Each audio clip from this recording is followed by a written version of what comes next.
Bonjour, mon nom est Alain Bastrache et je fais partie du comité des hommes du district. Je suis un chrétien né de nouveau depuis 30 ans, un passionné de Christ, un amoureux de l'Église, marié depuis plus de 40 ans et père de 4 merveilleux enfants, tous mariés, en plus de 8 petits-enfants. Aussi, entrepreneur dans la construction pour plus de 40 ans, aujourd'hui, je suis semi-retraité dans l'immobilier. Une bonne partie de ma vie s'est déroulée dans le milieu des affaires et de l'argent. J'ai été président de quelques entreprises et j'ai été invité aussi à être sur des conseils d'administration. Je ne suis pas seul à penser que l'argent est un sujet important dans nos vies. La Bible aussi, elle en parle pas moins de 300 endroits de la richesse et de l'argent, presque autant que de la foi. Voyons ici, il y va d'une question essentielle dans nos vies de croyants et de disciples de Christ, parce que tous ont à dealer avec cela. N'étant pas un prédicateur, je sors de ma zone de confort et j'ai quand même cru bon d'apporter 3 petites capsules vidéo sur le sujet. La première, celle-ci, l'argent est un bon serviteur, mais un mauvais maître. La deuxième sera les vraies richesses selon Dieu. Et la troisième sera une session simple et pratique de la gestion des finances. Voilà ce que je vous propose. La première capsule, l'argent, un mauvais maître. Voyez-vous pourquoi ce sujet intéresse tout le monde? On a tous affaire, dès notre jeune âge et jusqu'à notre mort, à gérer avec l'argent. Pourquoi la Bible en parle? Beaucoup. C'est l'auteur lui-même, notre Dieu, sait à quel point la façon de gérer nos argents va mettre en lumière l'état de notre cœur. C'est comme un miroir qui dévoile individuellement ce qui est important dans nos vies. Je vous fais part très courtement de mon témoignage. Enfant d'entrepreneur, déjà au début de l'adolescence, je connaissais la valeur de l'argent. Mes parents avaient pris soin de me faire comprendre que si je voulais acheter quelque chose, je devais travailler pour et qu'il y a un sacrifice à faire. Déjà à 10 ans, je travaille tous les samedis, sauf en hiver, à livrer des sacs de glace au garage, aux détaillants qui possédaient, eux, des congélateurs pour qu'ils puissent vendre ces sacs de glace à leurs clients. Très tôt le matin, je remplissais les sacs de glace et les apportait dans une brouette aux stations-service qui se trouvaient près de l'endroit où mon père y avait installé une machine à glace. J'étais payé 10 sous le sac. Quand il faisait 30 degrés l'été, tu dois faire vite, mon ami. Et parce que la glace va fondre et le client va refuser les sacs de glaçons.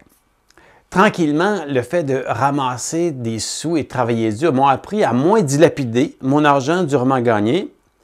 Et plus tard, à l'adolescence, je travaillais à temps plein durant l'été. Et j'ai été en mesure de me payer une motoneige, une voiture par la suite, ainsi de suite. Doucement et très jeune, l'ambition d'acquérir des biens et des richesses me dirige, me drive. À 17-18 ans, moi et mon frère, on devient les gérants de l'entreprise de mon père. L'ambition de réussir dans la vie, c'est ce que j'avais.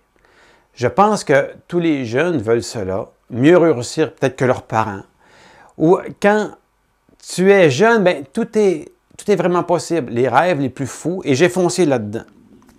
Bien que je fréquentais une église évangélique et lisais la Bible, j'ignorais que mon maître était devenu l'argent et que c'est lui qui dirigeait tous mes gestes et toutes mes décisions. Le verset « Chacun est esclave de ce qui triomphe de lui », 2 Pierre 2, 19. Et c'était mon cas. La poursuite de plus d'argent, tôt à 20 ans, je me marie à une femme extraordinaire qui est encore mon épouse Nathalie. On s'achète une maison à 22 ans. Je travaille 2 jobs. On achète un duplex à 25 ans. À ce moment-là, nous avons 2 enfants et ma femme reste à la maison. Je ne les vois pas. Le travail m'occupe et me préoccupe. Les affaires vont bien, j'arrive à payer la maison et le duplex en quelques années, mais ce qui devait arriver arriva. Ma femme ne peut plus supporter mon absence, mon stress, mes indigestions et d'être plus là pour elle et pour les enfants. le château de cartes dégringole.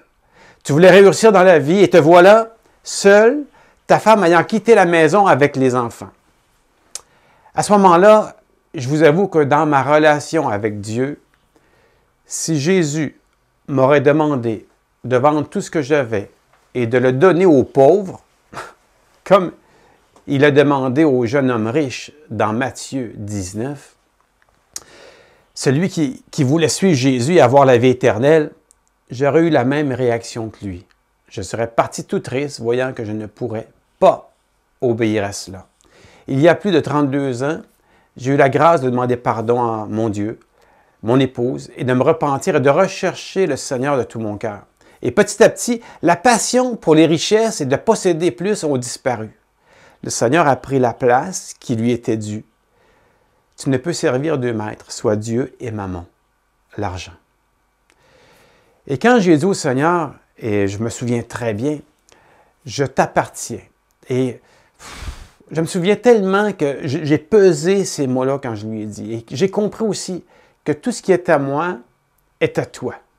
Tu es mon maître et ma vie depuis lors lui a été donnée complètement.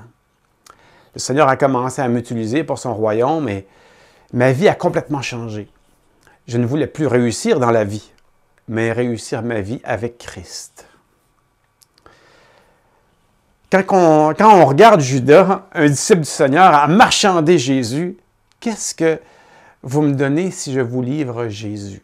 Quelle pièce de monnaie? Qu'est-ce qui pouvait payer cela? La Bible nous dit, Ananias et Saphira, qui ont menti en donnant d'une partie seulement de ce qu'ils avaient reçu de leur vente, de leur terrain. Comment l'amour de l'argent est la racine de tous les maux. Demandez à ceux qui ont gagné subitement un gros lot à la loterie. Combien ont dit qu'ils n'auraient jamais dû gagner cet argent? Si vous saviez ce qui se passait chez moi quand j'étais entrepreneur, si quelqu'un me devait de l'argent, j'étais si mauvais, je faisais peur. Je n'avais vraiment pas besoin de compagnie de collection. La Bible nous dit dans 1 Jean 2,16, « Voici ce qu'on trouve dans le monde, les mauvais désirs que chacun porte en soi, l'envie de posséder ce qu'on voit et l'orgueil qui vient de la richesse. » Eh bien, tout cela vient non pas du Père, mais du monde. Comme moi, vous avez sûrement entendu des histoires comme celle d'un de mes amis. Il est entrepreneur en rénovation. Et il a toujours travaillé très dur, en plus qu'il doit vivre avec un stimulateur cardiaque, comme un pacemaker, qui lui a été installé assez jeune. Il y a de ça une dizaine d'années, il me raconte qu'il était si heureux de ce qu'il venait d'acheter une maison de campagne, qu'il voulait rénover sur le bord du lac Saint-François et y mettre son bateau à quai, et être en mesure d'y prendre sa retraite et bien se reposer. Il me montre les photos, elles sont superbes. Wow!